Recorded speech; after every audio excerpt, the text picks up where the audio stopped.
Quando o Senhor voltar também trará correção sobre o seu povo. Nós seremos refinados pelo fogo do Espírito Santo de Deus.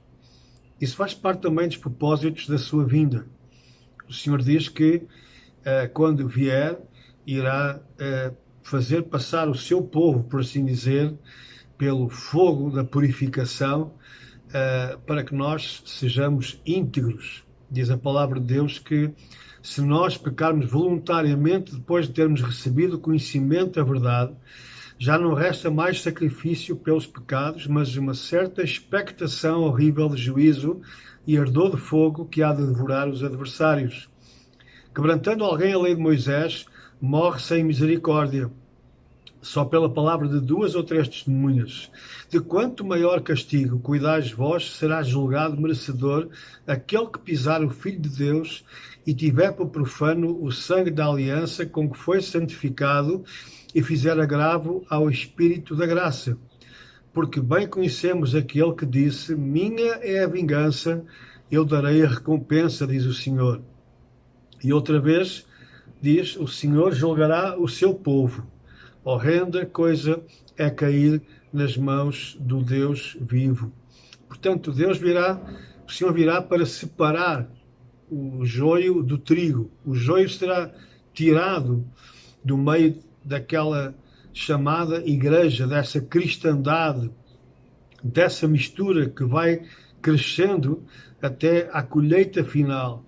E só o Senhor sabe aqueles que são dele. Por isso, naquele dia, o Senhor diz que vai arrancar do meio do seu povo todos aqueles que causam escândalos no seu reino, todos aqueles que não são genuínos, todos aqueles que, infelizmente, profanaram o nome do Senhor. Segundo a palavra, são aqueles que pisaram o Filho de Deus. São aqueles que, apesar de terem alegadamente feito uma conversão, um arrependimento, mas eles depois voltaram atrás, voltaram ao seu estilo de vida antigo. Eles desprezaram a misericórdia de Deus. Eles brincaram, tomaram por profano o sangue da aliança de Deus. Eles agravaram o Espírito da graça. Eles abusaram da paciência de Deus. Eles abusaram da misericórdia de Deus. E por isso, eles receberão uma terrível recompensa da parte de Deus. O apóstolo que escreve este texto diz que isto tem a ver com aqueles que pecam voluntariamente depois de terem recebido o conhecimento da verdade. É por isso que o Senhor diz que aquele que for fiel, aquele que permanecer até ao fim, esse sim será salvo. Não importa como nós começamos, importa como nós terminamos a nossa carreira espiritual. Porque alguns começaram bem, com muito zelo, muita motivação, muito fogo, por assim dizer, mas depois eles voltam a uma vida de pecado. Isto não é pecar, no seu sentido literal, porque todos nós pecamos, até em pensamento. Não é pecar, porque se nós pecarmos, diz a palavra, nós temos um advogado e temos que ir a ele diariamente e confessar os nossos pecados. Ele então nos perdoará. Mas isto tem a ver com o pecado voluntário. Todo pecado, obviamente, é voluntário, mas aqui fala de um estado de pecado contínuo, que é aceite, que é tolerado. Ou seja, eu tenho o entendimento que isso aos olhos de Deus é pecado. Não é aos olhos da igreja, não são os dogmas que contam para isto, mas é aos olhos da palavra de Deus. É aos olhos do próprio Deus que nós percebemos que aquilo que estamos a fazer, e o fazemos voluntariamente, é errado aos seus olhos. Chama-se isso transgressão dos seus mandamentos. É pecar voluntariamente, mas nós não ligamos porque lá vem essa teologia moderna que diz que Deus é amor, nós não somos ninguém para julgar, então Deus, estamos debaixo da graça, não é? Mas o apóstolo Paulo diz que pecaremos nós então mais para que a graça abunde, ou seja, eu posso pecar à vontade porque há sempre uma cobertura, que o Senhor diz aqui, que será horrenda coisa cair nas suas mãos. O apóstolo também escreve esta mesma carta, diz: vede, não rejeiteis ao que fala, porque se não escaparam aqueles que rejeitaram o que na terra os advertia, muito menos nós, se nos desviarmos daquele que é dos céus. Portanto, se aquelas pessoas lá no Velho Testamento ouviam diretamente a voz de Deus através dos profetas, nós, e vendo aqui que os profetas advertiam o povo, um papel crucial do profeta é advertir, é mostrar que as pessoas estão num caminho errado, é chamar a atenção. Por isso o profeta muitas vezes não é bem visto, porque ele vai dizer aquilo que desagrada as pessoas, que incomoda as pessoas. E eles, quando advertiam o povo de Israel sobre a irritação que provocavam ao Senhor pela sua desobediência, pela sua idolatria constante e que era assumida, eles conheciam os mandamentos de Deus. Não terás outros deuses diante de mim. Eles compravam uma imagem e colocavam em suas casas e cultuavam essas imagens. Eles queriam ser como os outros, queriam ser iguais, queriam se identificar com os pagãos à sua volta. Então isso é pecar deliberadamente. E o Senhor diz aqui que isso os afasta da sua graça, isso desvia as pessoas da sua comunhão com Deus. Então nós também, diz o apóstolo, se nós temos o conhecimento e mesmo assim nós continuamos no nosso estado de rebeldia, de desobediência, de pecado aos olhos de Deus, então nós estamos-nos a desviar. Espiritualmente estamos desviados. Podemos frequentar uma congregação, podemos frequentar uma igreja, podemos até ministrar, mas no nosso coração nós estamos desviados de Deus, estamos afastados. Cuidado, porque assim como aqueles lá no Velho Testamento não escaparam, nós também não escaparemos. Cuidado, não brinquemos com as coisas de Deus. Se você está afastado do Senhor, se você não cultiva essa comunhão diária com Deus, se você não busca o reino de Deus em primeiro lugar, acima de todas as outras coisas na sua vida, cuidado, você está desviado de Deus. Volte para Deus, volte para o Senhor enquanto é tempo. Uma outra razão pela qual o Senhor virá, isto foi anunciado muitas e muitas vezes pelos profetas do Velho e do Novo Testamento, ele virá trazer juízo sobre a humanidade rebelde. Agora não falamos do povo de Deus, agora falamos sobre a humanidade descrente, a humanidade rebelde. O Senhor virá trazer a ira de Deus, o chamado dia da ira do Senhor será derramado então sobre toda a humanidade. O povo de Deus será tirado, será arrancado para a presença de Jesus e depois que isso acontecer, nós assistiremos então ao derramar da ira de Deus sobre toda a humanidade. Então, no contexto bíblico, há imensos textos que nos mostram que a sua segunda vinda, a parousia, a manifestação do Senhor nos ares, está associada também à ira de Deus. É o dia do Senhor, porque é o dia em que o Senhor vem buscar o seu povo, mas também é o dia da reivindicação dos direitos de Deus sobre a humanidade, portanto, o dia da sua ira. Apocalipse capítulo 14 diz: olhei, e eis uma nuvem branca, e assentado sobre a nuvem, um semelhante ao Filho do Homem, que tinha sobre a sua cabeça uma coroa de ouro, e na sua mão uma foice aguda. E o outro anjo saiu do templo, clamando com grande voz ao que estava assentado sobre a nuvem: lança a tua foice e cega, a hora de cegar te é vinda, porque já a seara da terra está madura. E aquele que estava assentado sobre a nuvem meteu a sua foice à terra, e a terra foi cegada. Aqui vemos a descrição através da vinda do Senhor nas nuvens. Aqui as nuvens são nuvens. Não precisamos estar a tentar dar explicações, que as nuvens simbolizam povos. Não, nuvens são nuvens. O Senhor foi visto subir nas nuvens. E assim também sobre as nuvens ele virá, e isso é visto pelo profeta Daniel.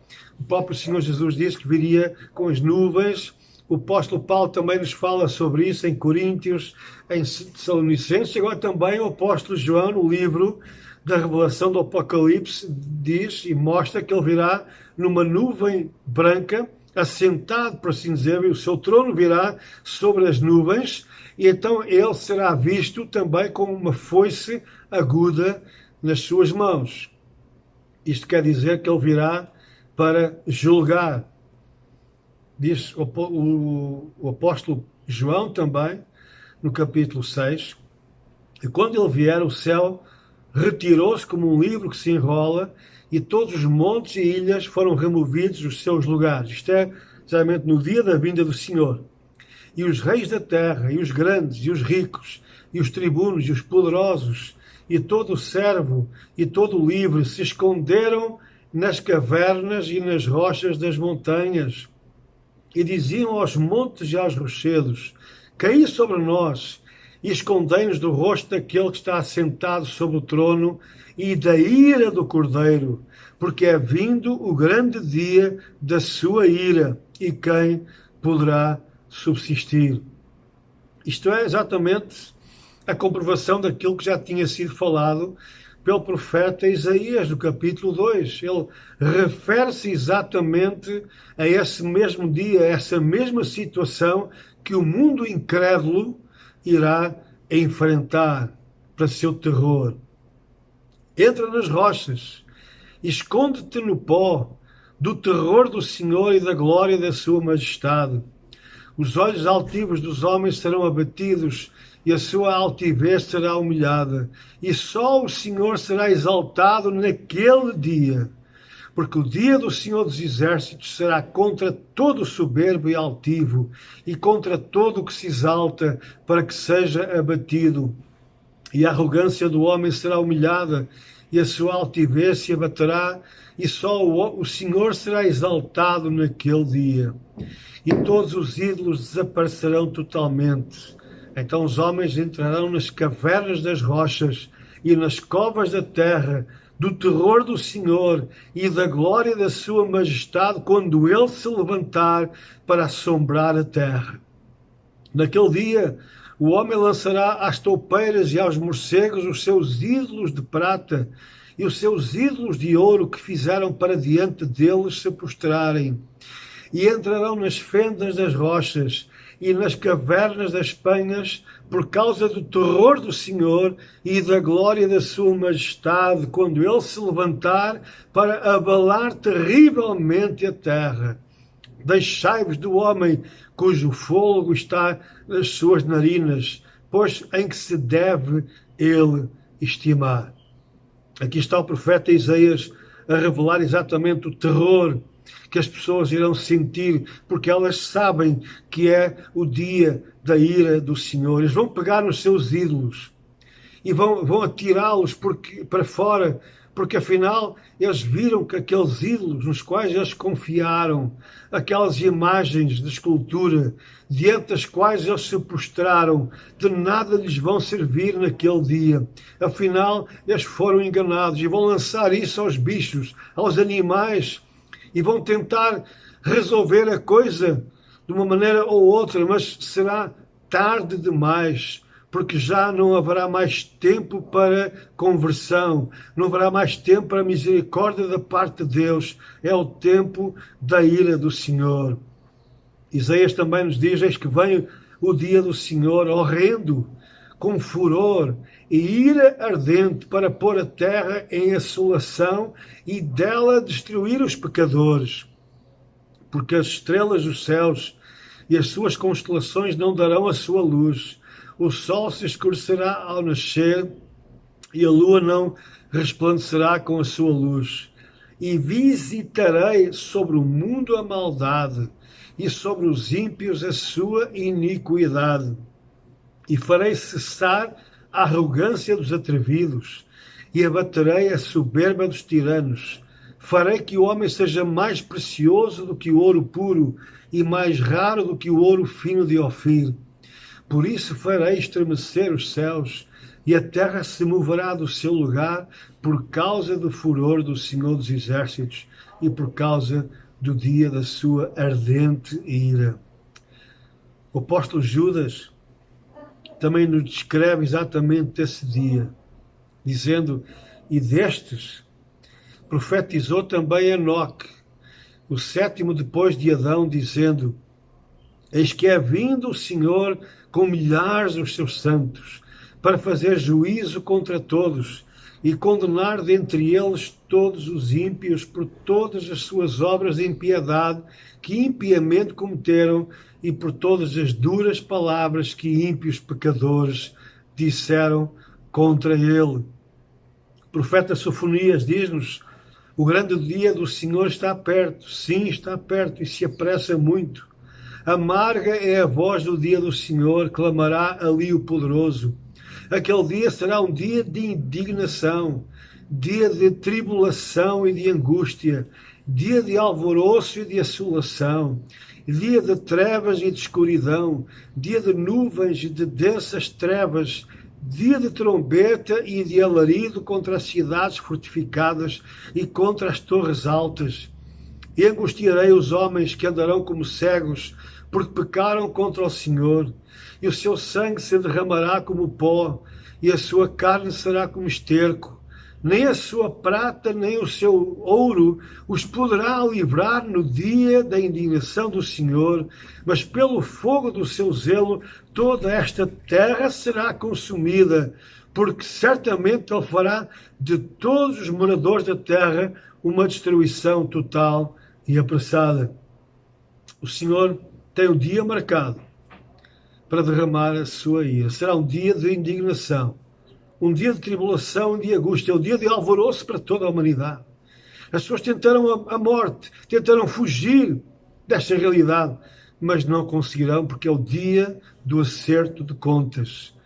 É o dia em que o Senhor vai julgar a todos segundo as suas obras. Os pecadores não ficarão impunes, eles agora ficam impunes. Eles agora passam despercebidos.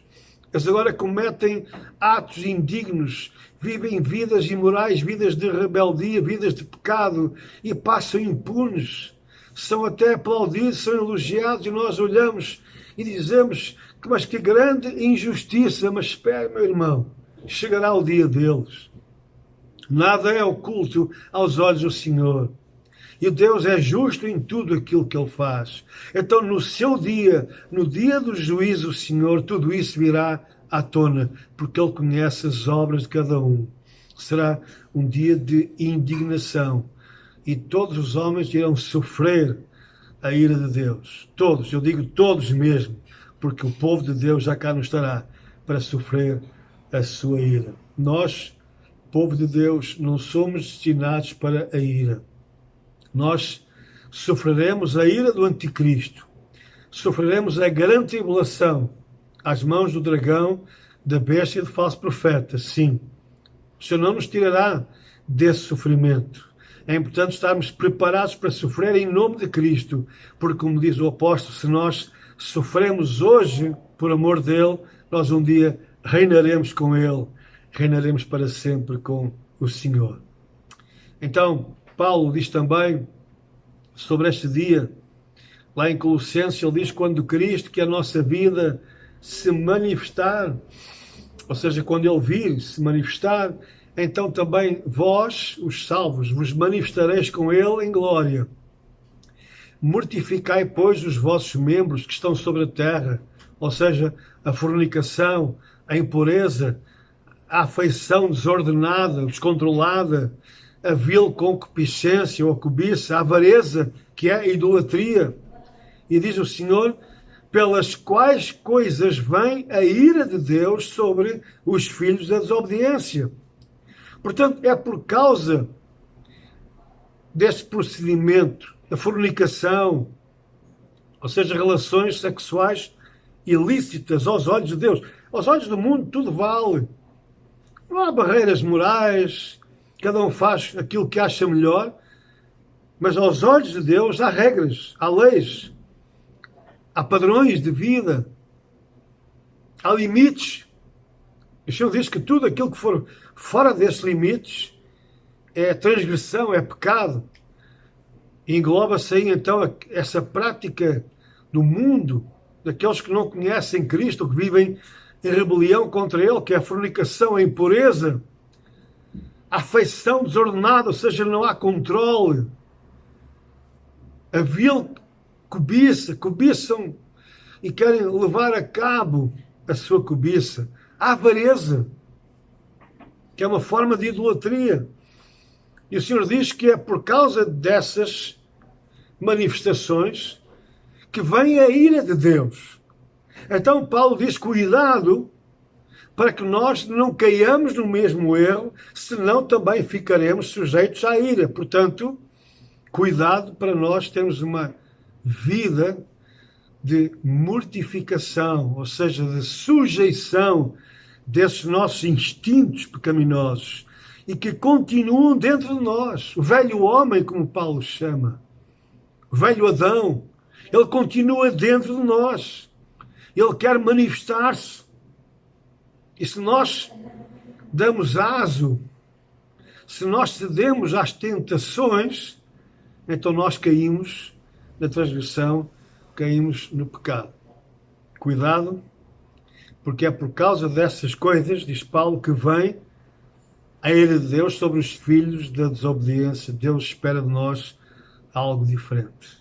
Eu quero focalizar mais uma vez. E há alguns que tentam contrariar-me. Bem, não é a mim que vão contrariar. Pouco me preocupa aquilo que você pensa sobre o que eu digo. A mim o que me preocupa é aquilo que você pensa em relação àquilo que Deus diz. E eu tento comprovar tudo aquilo que eu falo pela palavra de Deus. Eu leio muitos livros, estou sempre a ler, vejo vídeos, ouço muitas opiniões, muitas mensagens sobre estes temas e continuo a dizer, cuidado, não se deixe enganar, porque não haverá uma segunda oportunidade de salvação para quem cá ficar, quando a igreja, e isso está comprovado pela palavra de Deus, é Deus quem o diz, quando a sua igreja for levada, for arrebatada, for tirada desta terra, e o Senhor, depois de derramar a sua ira, não haverá segunda oportunidade. Não haverá uma chance ainda de alguns se converterem, não. Isso não está na palavra de Deus, isso é mentira. Cuidado, não se deixe enganar, como Jesus disse no início do sermão profético. Ele disse, não vos deixeis enganar. Foi logo a primeira coisa que ele disse. Quando os seus apóstolos perguntaram qual será o sinal da tua vinda, a primeira coisa que o Senhor diz, cuidado, não vos deixeis enganar. Paulo também diz isso aos Tessalonicenses, cuidado, não vos deixeis enganar. Porque esse tempo da ira de Deus, do dia do Senhor, será um tempo de juízo do Senhor sobre todos quantos o desprezaram e desprezaram a sua oferta de salvação. Hoje é dia de salvação. Hoje é dia que o Senhor nos oferece a sua graça abundante, a sua misericórdia para todos, para qualquer pessoa, esteja em que estado, em que condição estiver. Hoje é dia de salvação. O apóstolo diz aos Hebreus, se hoje ouvirdes a sua voz, não rejeiteis a sua oferta, não endureçais os vossos corações. É por isso que o Senhor Jesus compara aqueles dias aos dias de Noé. Como já falamos abundantemente, Deus fechou a porta da arca e ninguém escapou da sua ira. Todos que ficaram fora da arca, todos pereceram. Assim como foi nos dias de Lot, quando Lot e a sua família são retirados de Sodoma, ninguém escapou daquelas cidades. Tudo virou cinzas. Por isso Deus não concede, uma segunda oportunidade, porque é um tempo de juízo e não de salvação. O profeta Jeremias diz no capítulo 30, eis que a tempestade do Senhor, a sua indignação já saiu. São palavras proféticas, é óbvio. É algo que ele está vendo à distância. É uma tempestade varredora. Cairá cruelmente sobre a cabeça dos ímpios. E diz depois, não voltará atrás o furor da ira do Senhor, até que tenha executado e até que tenha cumprido os desígnios do seu coração. No fim dos dias entenderei isto. Irmãos, esta palavra do Senhor falou muito ao meu coração recentemente. Eu estava lendo Jeremias, e quando eu vi que o Senhor diz, ele acrescenta esta expressão, no fim dos dias entendereis isto. Que dias são estes? São os dias do fim do calendário divino com a humanidade. Então diz o Senhor que são dias de indignação, são comparados a uma tempestade varredora que vai cair sobre a cabeça dos ímpios. Não é dos salvos, é sobre os ímpios.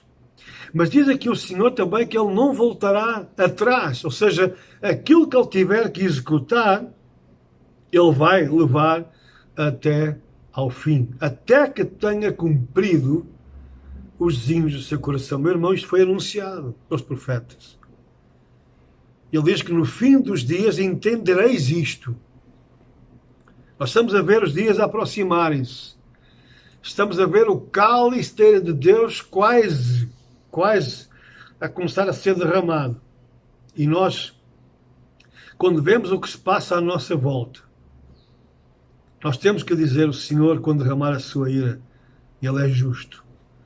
Porque esta humanidade rebelde, esta humanidade idólatra, esta humanidade imoral, violenta, que despreza a palavra de Deus, que goza, que faz troça desta oferta de Deus, que persegue os servos de Deus, ela não merece outra coisa, porque ela teve esta oportunidade e ela disse, como diziam nos dias de Noé, diziam a Deus, afasta-te de nós, retira-te de nós, não queremos ouvir. Já tive muita gente, eu durante a minha vida já subi muitos milhares de folhetos nas ruas e nas praças, e eu tenho visto cada vez mais, quando nós fazemos distribuição de literatura nas ruas e as pessoas olham e veem que é algo relacionado com coisas espirituais, logo atiram para o chão, rasgam, deitam fora. A maior parte das pessoas não querem.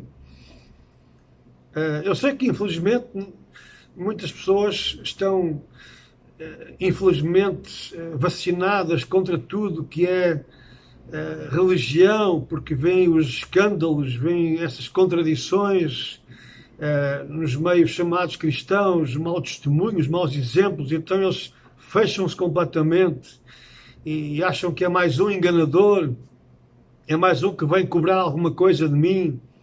Infelizmente, nós enfrentamos muito essa situação.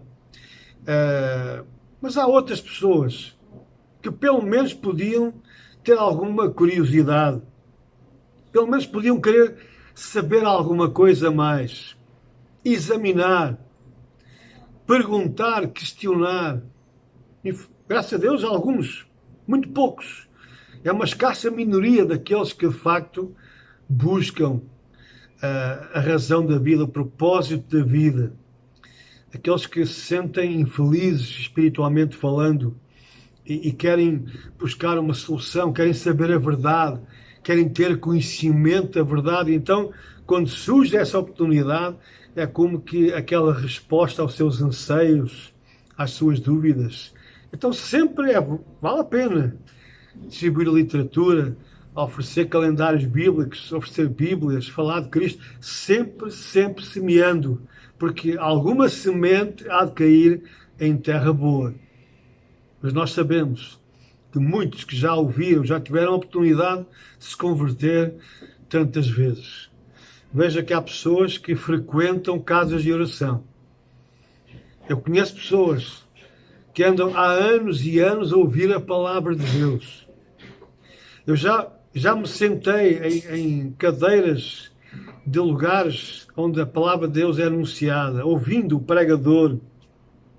E a mensagem foi tão incisiva, a mensagem foi tão ungida, foi tão verdadeira da parte do Senhor, que eu digo no meu coração, se eu não fosse convertido até agora, esta mensagem arrebentava comigo. Hoje era o dia mesmo.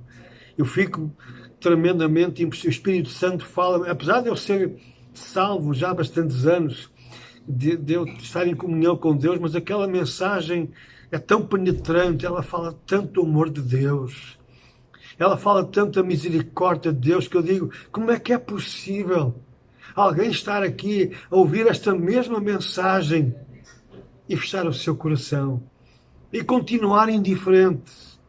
Até pode ser uma boa pessoa, não é necessariamente um criminoso, não é sei lá, um idólatra, nem no amplo sentido da palavra, é uma pessoa amiga, uma pessoa, mas continua no seu estado de indiferença. O seu coração continua fechado para Deus.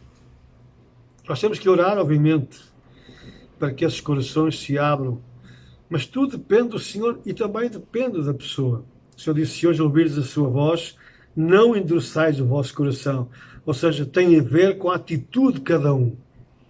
Eu ouço, eu entendo, percebo que é para mim e então abro o meu coração. Mas se eu não o fizer, o meu coração vai se endurecer cada vez mais.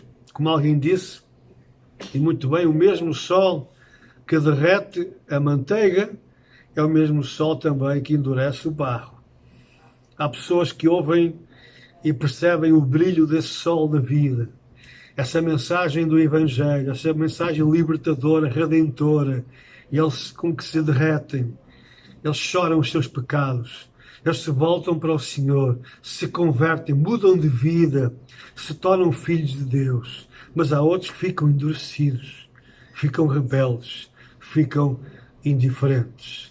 Cuidado, para que esse não seja o estado de alguém que nos está a ouvir através deste singelo vídeo. Se você conhece a graça de Deus, saiba que Deus te ama muito. Saiba que Deus tem um plano maravilhoso para seres seu filho. Diz o Senhor, aqueles que o receberam, aqueles que o deixaram entrar nos seus corações, que o receberam nas suas vidas, deu-lhes a capacidade de se tornarem filhos de Deus, isto é, aqueles que creem no seu nome. O Senhor descreve então esta sua ira, dizendo que ele do alto vai bramir, fará ouvir a sua voz desde a morada da sua santidade. Terrivelmente bramirá contra a sua habitação, com grito de alegria como dos que pisam as uvas, contra todos os moradores da terra. Chegará o estrondo até à extremidade da terra, porque o Senhor tem contenda com as nações, ele entrará em juízo com toda a carne. Os ímpios entregará à espada, diz o Senhor. Assim, diz o Senhor dos Exércitos, eis que o mal passa de nação para nação, e grande tormenta se levantará dos confins da terra. E serão os mortos do Senhor naquele dia, desde uma extremidade da terra até à outra, não serão pranteados, nem recolhidos, nem sepultados, mas serão postercos sobre a face da terra. Jesus diz, como aconteceu nos dias de Noé, assim será também nos dias do Filho do Homem. Comiam, bebiam, casavam, davam-se em casamento até ao dia em que Noé entrou na arca e veio o dilúvio e os consumiu a todos. Como também da mesma maneira aconteceu nos dias de Ló, diz o Senhor, comiam, bebiam, compravam, vendiam, plantavam, edificavam, mas no dia em que Ló saiu de Sodoma, choveu do céu fogo e enxofre e os consumiu a todos. Assim será no dia em que o Filho do Homem se há de manifestar. Diz o profeta Sofonias, ninguém escapará. Cala-te diante do Senhor Deus, porque o dia do Senhor está perto, porque o Senhor preparou o sacrifício e santificou os seus convidados. A palavra santificar significa separar para si. Portanto, o Senhor está preparando o sacrifício, ou seja, o Senhor está preparando a matança daqueles que são rebeldes, mas ao mesmo tempo ele separa os seus convidados. Bem-aventurados aqueles que são convidados para as bodas do Cordeiro, diz o Senhor. Então, se você é de Cristo, você vai ser separado para Ele, você é convidado para a sua presença, você será tirado para fora do juízo de Deus. O mais importante agora, para terminar, é que o Senhor vai proteger o seu povo na sua ira. Como dizia o profeta, na tua ira lembra-te da misericórdia. E o Senhor não se vai esquecer de nós.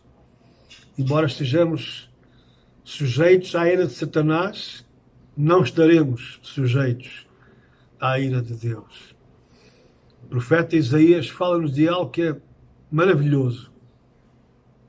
Ele diz: os teus mortos e também o meu cadáver, diz o profeta, viverão e ressuscitarão. Despertai e exultai os que habitais no pó, porque o teu orvalho será como o orvalho das ervas, e a terra lançará de si os mortos. Vai, pois, povo meu, entra nos teus quartos e fecha as tuas portas sobre ti. Esconde-te só por um momento, até que passe a ira. Porque eis que o Senhor sairá do seu lugar para castigar os moradores da terra por causa da sua iniquidade. E a terra descobrirá o seu sangue e não encobrirá mais os seus mortos. É interessante que este texto foi muito usado, pelo menos nas redes sociais, quando foi o início da pandemia da Covid-19. Muita gente se apropriou deste texto para defender o confinamento das pessoas fechadas em suas casas. Então foram usar este texto que diz: vai, povo meu, entra nos teus quartos e fecha as tuas portas sobre ti, esconde-te só por um momento até que passe a ira. Bom, isto é realmente alegorizar demais um texto que não tem nada a ver com a pandemia atual. Eu defendo o confinamento, a proteção, eu defendo o uso da máscara. Eu próprio tenho estado confinado a maior parte do tempo em casa, na casa onde eu estou. Isso é importante para preservarmos a nossa saúde e a dos nossos, obviamente, mas isto não tem nada a ver com este texto de Isaías. Lá está, é a tal ideia que alguns têm de pegar os textos, pescarem os textos isoladamente do seu contexto e quererem apropriar abusivamente a qualquer situação. Não, meus irmãos, isto não tem nada a ver. Nós não chegámos ainda nem à grande tribulação. Este texto refere-se ao tempo da ira de Deus que vem depois da grande tribulação. E aqui fala, em primeiro lugar, da ressurreição. Todos irão ressuscitar. Os bons e os maus, os justos e os injustos. E por isso o profeta Isaías está a dizer ao povo de Deus: os teus mortos e também o meu cadáver. Isaías estava já a prever que ele também iria morrer, iria tornar-se cadáver, mas um dia nós todos, os salvos, aqueles que depositamos a nossa fé no Senhor, nós iremos despertar, iremos exultar. Nós habitamos, o nosso corpo virou poeira, estamos no pó da terra, mas iremos ressuscitar, iremos despertar desse nosso sono, iremos exultar. A terra lançará de si os seus mortos.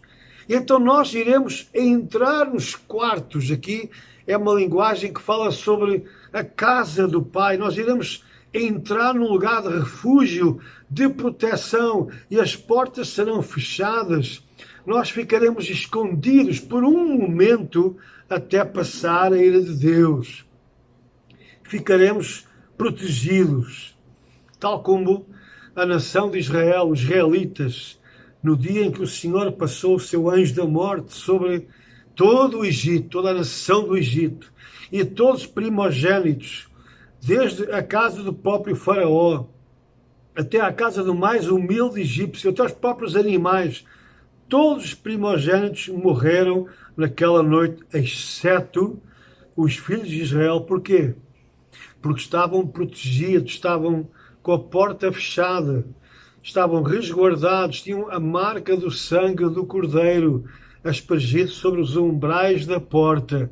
Ora, todos aqueles que tiverem o sangue do Cordeiro de Deus, Cristo Jesus, o Messias, aspergido nas ombreiras dos seus portais, do seu coração, também ficarão recolhidos, ficarão protegidos no dia em que a ira do Senhor passará por cima de nós. Daí a origem do Pesach, a Páscoa. A palavra significa passar por cima. A ira de Deus passará ao lado, por assim dizer. Passará por cima de nós e não nos atingirá, porque nós estamos protegidos no dia da sua ira. O profeta Sofonias também diz: buscai ao Senhor, vós todos os mansos da terra, que tendes posto por obra o seu juízo, buscai a justiça, buscai a mansidão. Pode ser que sejais escondidos no dia da ira do Senhor. Se você é salvo, se você está em intimidade com o Senhor, se você tem o Espírito Santo habitando no seu coração, então tenha a certeza que você será escondido pelo Senhor no dia da sua ira. Porque, tal como Paulo fala, Deus não nos destinou para a ira, mas para a aquisição da salvação por nosso Senhor Jesus Cristo. Ele diz mais tarde também que nós podemos esperar dos céus o seu Filho, a quem ele ressuscitou dentre os mortos, a saber, Jesus, que nos livra da ira futura. Louvado seja o Senhor. É Ele, o mesmo que irá derramar a ira sobre os incrédulos, sobre os injustos. É esse mesmo que nos livrará da sua ira, nos protegerá.